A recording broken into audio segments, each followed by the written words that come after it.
Hello first graders, welcome back. I hope you had a terrific weekend. We are going to learn our new sight words today. You probably saw that coming. Number one of my personal favorite words is the word teacher. It says the art teacher shows how to use a brush. It's like Mrs. Hogan. Can you think of a way to use teacher in a sentence?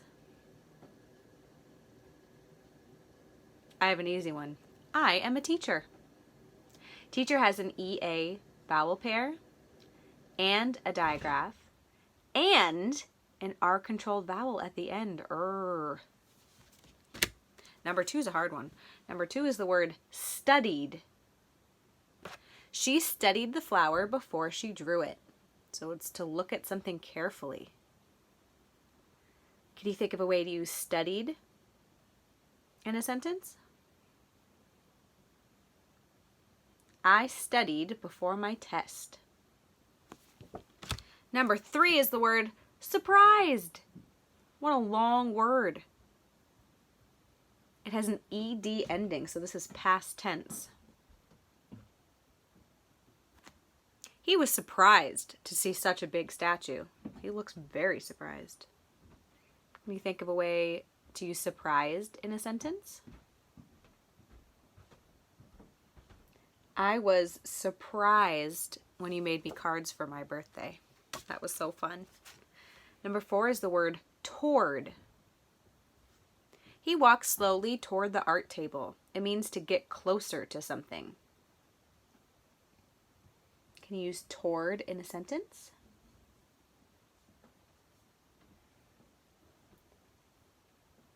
We are moving toward the end of the year, which is crazy, and I'm very sad. Number five is the word bear. The picture of the bear looks very real. It does. So bear is a homophone. B-A-R-E is also bear, and that's like there's nothing on it. It's bear. This, of course, is the animal. Can you think of a way to use bear in a sentence? I saw a bear eating the berries. Number six is the word above.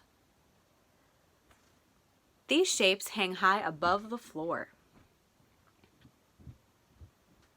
Can you think of a way to use above in a sentence? The ceiling is above me. Number seven is the word even. This box has even more crayons in it. Could you think of a way to use even in a sentence? It could also be like odd or even when we did that with numbers. Number two is an even number. Last one is the word pushed. He pushed the clay into new shapes. Looks like he's making a dinosaur or something. Pushed, another past tense word. It has an ED ending. Can you think of a way to use pushed in a sentence? I got pushed to the ground. I didn't really. Let's take a look at all of our sight words together. Here they are. Can you think of a way to use more than one of these words in a sentence?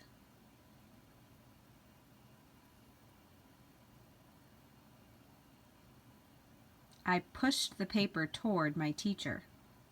I used three of them.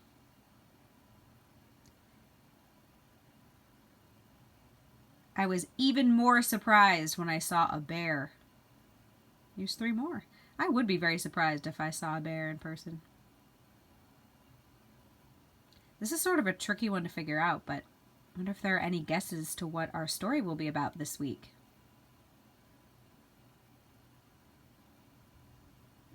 Most of these sentences and pictures are about art. The story this week is all about art. The story this week is called The Dot by Peter H. Reynolds. The essential question at the bottom says, what are some different ways to make art? You guys have done a lot of different art projects with Mrs. Hogan this year. You painted, you've been drawing. There are a lot of different ways you can make art. Let's see the type of art they make in The Dot.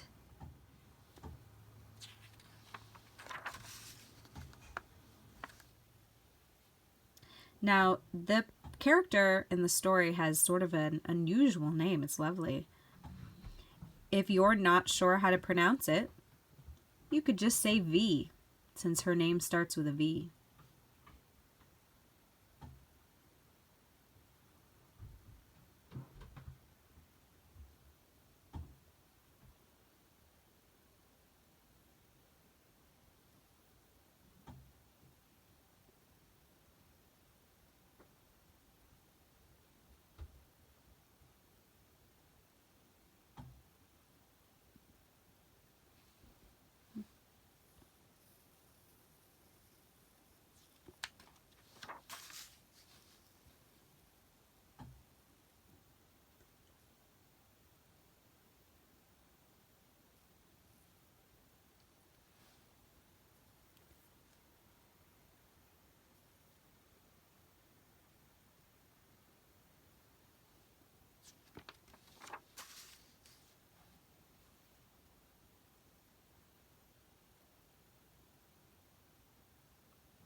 Okay, let's read the dot all together now.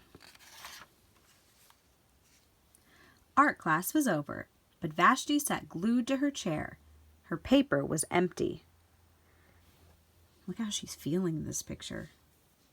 She looks so mad. Vashti's teacher leaned over the blank paper. "Ah, a polar bear in a snowstorm," she said. "Very funny," said Vashti. "I just can't draw." Remember, when we see a word in bold or uppercase, we have to read it with more feeling. Her teacher smiled. Just make a mark and see where it takes you.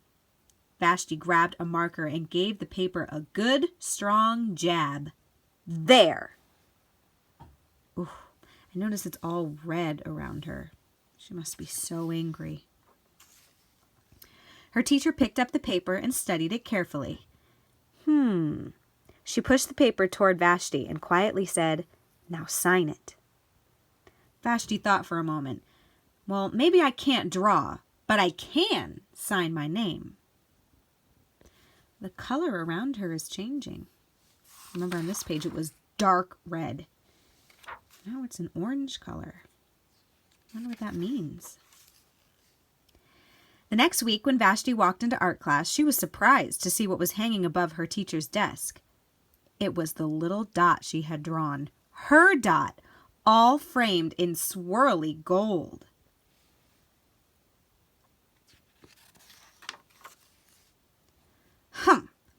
I can make a better dot than that. She opened her never-before-used set of watercolors and set to work. Vashti painted and painted. A red dot, a purple dot, a yellow dot, a blue dot. The blue mixed with the yellow, she discovered that she could make a green dot. Vashti kept experimenting. Lots of little dots in many colors. If I can make little dots, I can make big dots too. Vashti splashed her colors with a bigger brush on bigger paper to make bigger dots. Vashti even made a dot by not painting a dot. That's very clever. The colors around her are very different than they were at the beginning. At the school art show a few weeks later, Vashti's many dots made quite a splash. There's that dot by not painting a dot. Vashti noticed a little boy gazing up at her. "You're a really great artist. I wish I could draw," he said. "I bet you can," said Vashti. "Me? No, not me. I can't draw a straight line with a ruler." Vashti smiled. She handed the boy a blank sheet of paper. "Show me." The boy's pencil shook as he drew his line. Vashti stared at the boy's squiggle. And then she said, "Sign it." Now she is like her teacher was at the beginning, wasn't she? Today for story mapping, we are going to be doing some comparing and contrasting. Remember, when we compare, we talk about what is the same between two different things, and when we contrast, we talk about what is different between two different things.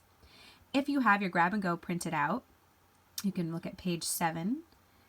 If not, you can draw this diagram on a piece of paper. This is an easy one to draw. Do you remember what this diagram is called?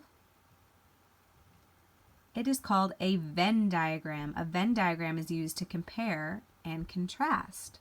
We're going to compare and contrast how the character Vashti felt at the beginning of the story and at the end of the story, because her feelings change throughout. So in one of your circles you can write beginning. In your second circle you can write end. Get at least 2 things that she felt at the beginning, 2 things she felt at the end, and some things that she felt throughout the stories, because some things stayed the same. So remember, if you don't have a printer, feel free to draw a Venn diagram on any piece of paper. Great job reading and story mapping today. Now remember to have those sight words in some fashion that you can practice with. So either print it out from the grab and go or on index cards or sticky notes or whatever you've been doing so far. And start practicing those. See you later for more. Bye.